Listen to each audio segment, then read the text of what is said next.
क्या कोई चीज अनंत हो सकती है? क्या कोई चीज ऐसी हो सकती है जिसका अंत ना हो? हम मनुष्य ब्रह्मांड के बारे में जानने के लिए हमेशा से उत्सुक रहे हैं, लेकिन अब तक हम इसके बारे में केवल 1% या उससे भी कम ही जान पाए होंगे। ब्रह्मांड का 1% से कम हिस्सा तो हम देख ही पाते हैं, और उसमें भी हम बहुत कम जानते हैं। इससे हम ये तो जान गए कि ब्रह्मांड बहुत बड़ा है, लेकिन कितना और कहां तक ये फैला हुआ है इसका पता अब तक नहीं चल पाया।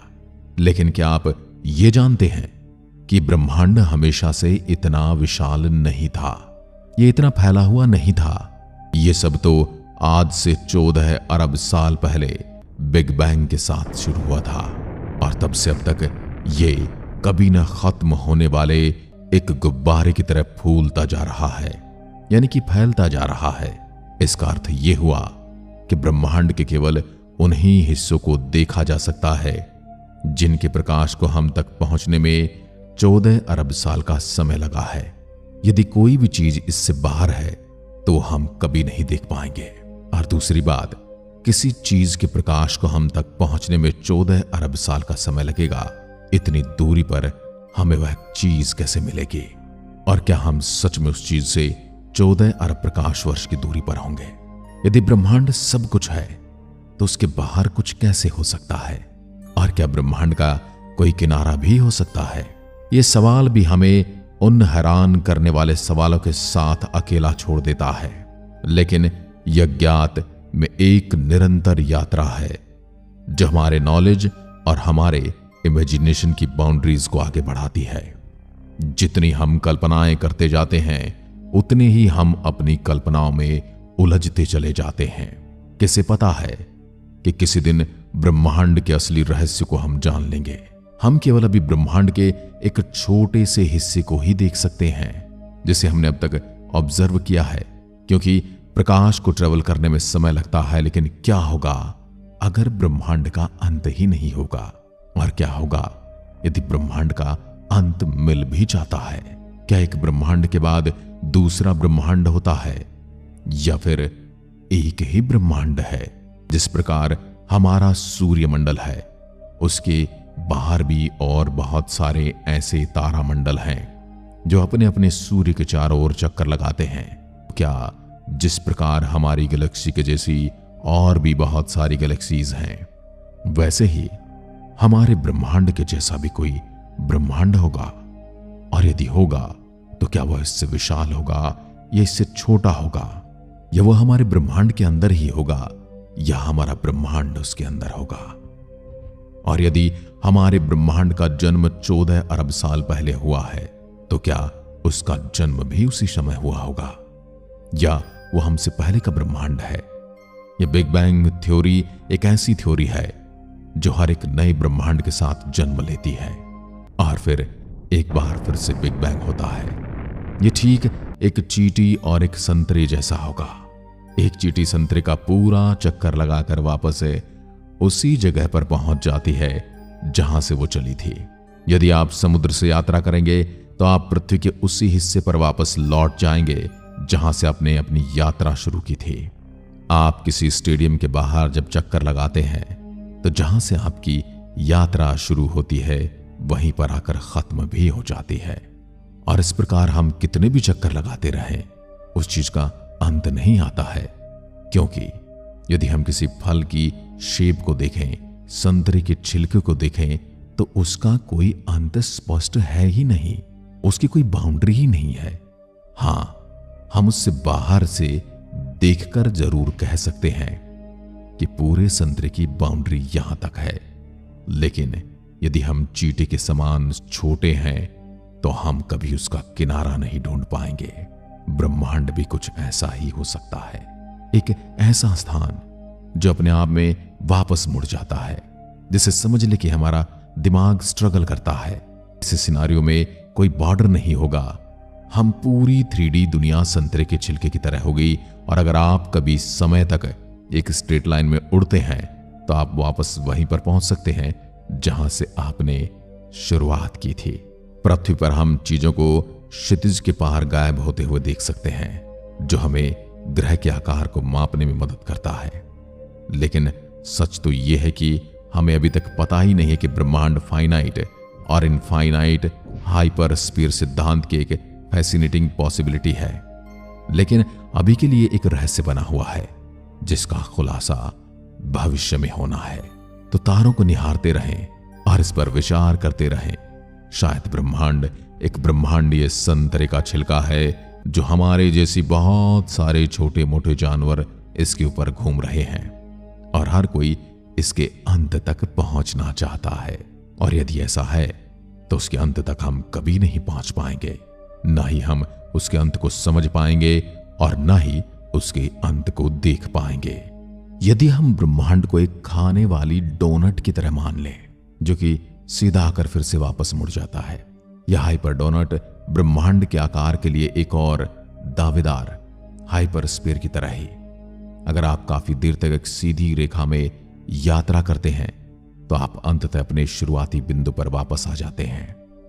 लेकिन यहां पर एक थोड़ा सा झोल है। हाइपरडोनट ब्रह्मांड में चीजें थोड़ी अजीब होती हैं। सब कुछ समान रूप से वितरित नहीं किया जाता है। यदि आप दो अंतरिक्ष यानों को विपरीत दिशा में उड़ाते हुए कल्पना करते हैं तो एक बहुत तेजी से दूसरी ओर पहुंच सकता है और दूसरे के लिए परिस्थितियां अलग हो सकती हैं। एक और दिमाग घुमा देने वाली बात, एक हाइपरडोनट ब्रह्मांड एक ही समय में सबसे छोटा और सबसे बड़ा संभव हो सकता है।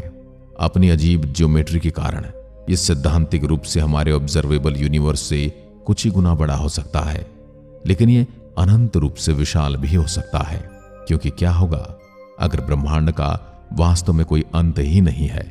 क्या होगा अगर अंतरिक्ष हमेशा के लिए चलता रहता है? एक अनंत ब्रह्मांड कैसा होगा?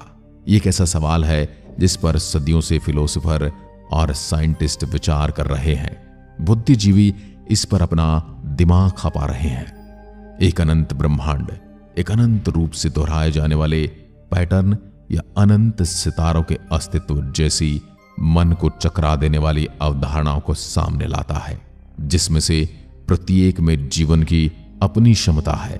सच तो यह है कि उसके आगे तक ये विचित्र संभावनाएं ब्रह्मांड की एक तस्वीर पैदा करती हैं जो हमारी कल्पनाओं से कहीं अजीब और अद्भुत है। तो तारों को निहारते और सोचते रहिए, ब्रह्मांड वास्तव में किस आकार का है? ब्रह्मांड हमारी परिकल्पनाओं से भी परे है। लेकिन क्या होगा यदि यह विशाल न हो, बिल्कुल सचमुच अनंत हो? यानी कि विशालता की सारी सीमा रेखाएं पार करके यह अनंत हो। एक अनंत ब्रह्मांड हमारा दिमाग चकरा देने वाला है। सबसे पहले, अगर इसका कोई अंत नहीं है तो क्या इसका मतलब यह हुआ कि यह शाश्वत है? यानी इसका कोई आरंभ भी होगा, या फिर ये हमेशा हमेशा से ऐसा ही है? हमेशा के लिए मौजूद था, हमेशा के लिए मौजूद है और रहेगा? क्या कोई ऐसा समय था जहां सचमुच कुछ नहीं था और फिर सब कुछ बिग बैंग के हमारे पास पुख्ता सबूत हैं जो बताते हैं कि ब्रह्मांड का एक निश्चित शुरुआती बिंदु था? एक अनंत ब्रह्मांड में आकाश गंगाएं लगातार एक दूसरे से दूर जा रही हैं, जो अंतरिक्ष के ही फैब्रिक को खींच रही हैं। ये एक असीम रूप से फैलने वाला गुब्बारा सा प्रतीत होता है, दिमाग को फैला देने वाला, दिमाग को चकरा देने वाला। रुकिए, अभी तो और भी हैरान होना बाकी है। इस अनंत ब्रह्मांड की यात्रा करने की परिकल्पना करें। नई आकाश गंगाएं, विचित्र ग्रहों और शायद परग्रही जीवन, जिसे आप एलियन लाइफ भी कहते हैं, उसका सामना करना।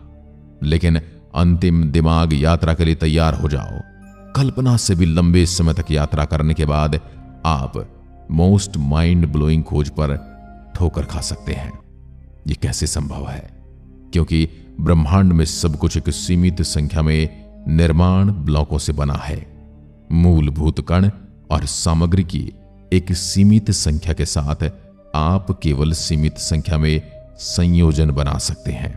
यह संख्या हमें एस्ट्रोनॉमिकल लग सकती है, लेकिन यह वास्तव में अनंत है। तो इस अनंत अंतरिक्ष में जो हमेशा के लिए भरा है, आप अपनी कॉपी से सामना कर सकते हैं। यानी कि आपको अपना हमशक्ल, बिल्कुल आपके जैसे व्यवहार करने वाला कोई दूसरा जीव या मनुष्य मिल सकता है। पुनरावृत्ति यानी कि रिपीटेशन पैराडॉक्स। सब कुछ अद्भुत है यहां पर। अब सिर्फ इसलिए कि कुछ संभव है, इसका मतलब यह नहीं कि यह अवश्य होगा। हो सकता है कि ब्रह्मांड हमेशा के लिए चले, हो सकता है आप वाकई में एक तरह के हों। तो ये रहा एक और विचार।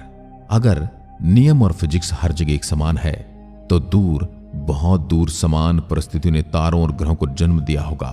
उन दूर की दुनिया में शायद सही रासायनिक प्रक्रियाओं ने जीवन के उद्भव को जन्म दिया, जो अंततः जटिल जीवों, शायद बुद्धिमान प्राणियों को जन्म देगा। ब्रह्मांड की विशालता का मतलब कि अगर कुछ एक बार हुआ पृथ्वी पर जीवन की तरह, तो संभव कि ये कहीं और फिर से होने की संभावना शून्य नहीं हो सकती।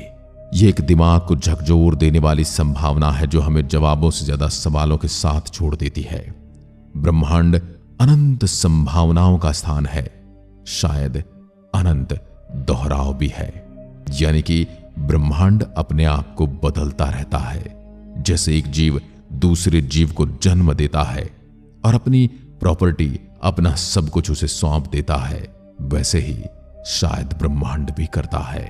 जैसे जैसे हम ब्रह्मांड का पता लगाना जारी रखते हैं, एक बात निश्चित है, यह यात्रा आश्चर्यों से भरी है, अद्भुत नजारों से भरी है। हैरान कर देने वाले दृश्य देखे जा रहे हैं और ऐसी खोजों की इसमें क्षमता है जो इस भव्य अनंत अस्तित्व में हमारे स्थान को हमेशा के लिए रीडिफाइन करेगी। ब्रह्मांड की विशालता आपके सर को घुमाने के लिए काफी है, लेकिन क्या होगा अगर ये सिर्फ विशाल न हो बल्कि सचमुच अनंत हो। हमने कुछ दिमाग को झकझोर देने वाली संभावनाओं को खोजा और ये इसका आखिरी पड़ाव है। ब्रह्मांड इतना विशाल है, अकल्पनीय दूरियों की यात्रा करने के बाद भी दूसरी पृथ्वी या किसी और आपको ढूंढने की गारंटी नहीं होगी। यानी कि जरूरी नहीं कि आप कहीं जीवन ढूंढ पाए। एक अनंत ब्रह्मांड में कणों का हर संभव संयोजन, हर तत्व, हर अणु, हर जीवित चीज सैद्धांतिक रूप से कहीं न कहीं मौजूद हो सकती है। ये सिर्फ पॉसिबिलिटीज हैं, सिद्ध तथ्य नहीं। विज्ञान की सीमाएं जहां घुटने टेक देती हैं और प्रतीक्षा करने लगती हैं एक ऐसे नए आविष्कार का जो इस गुत्थियों को सुलझा सके। दुर्भाग्य से हमारी वर्तमान तकनीक के साथ इन अनंत ब्रह्मांड परिदृश्यों का परीक्षण नहीं किया जा सकता। हम ब्रह्मांड कितना विशाल है नहीं जान सकते, ब्रह्मांड किस प्रकार काम करता है ये भी नहीं जानते, और ब्रह्मांड में हमारे जैसी कितनी पृथ्वियां हैं ये भी हम नहीं जानते। और क्या जीवन जीने के लिए हमारी पृथ्वी के जैसी ही परिस्थितियां होनी जरूरी हैं ये भी हम नहीं जानते, क्योंकि जीवन पनपने के लिए बहुत सारे वातावरण अनुकूल हो सकते हैं और उसी वातावरण के अनुसार जीवन भी उसी तरह का हो सकता है। और न तो हम इतना गहरा देख सकते हैं और न जान सकते हैं। निश्चित रूप से हो सकता है भविष्य में हम कभी जान पाए या न जान पाए। तो अभी के लिए तो ब्रह्मांड अनंत है या बहुत ज्यादा बड़ा है, यह विज्ञान के सामने एक प्रश्न है। परंतु आप क्या मानते हैं, ब्रह्मांड अनंत है या बहुत बड़ा? कमेंट में लिखकर जरूर बताइएगा। जय हिंद, जय भारत।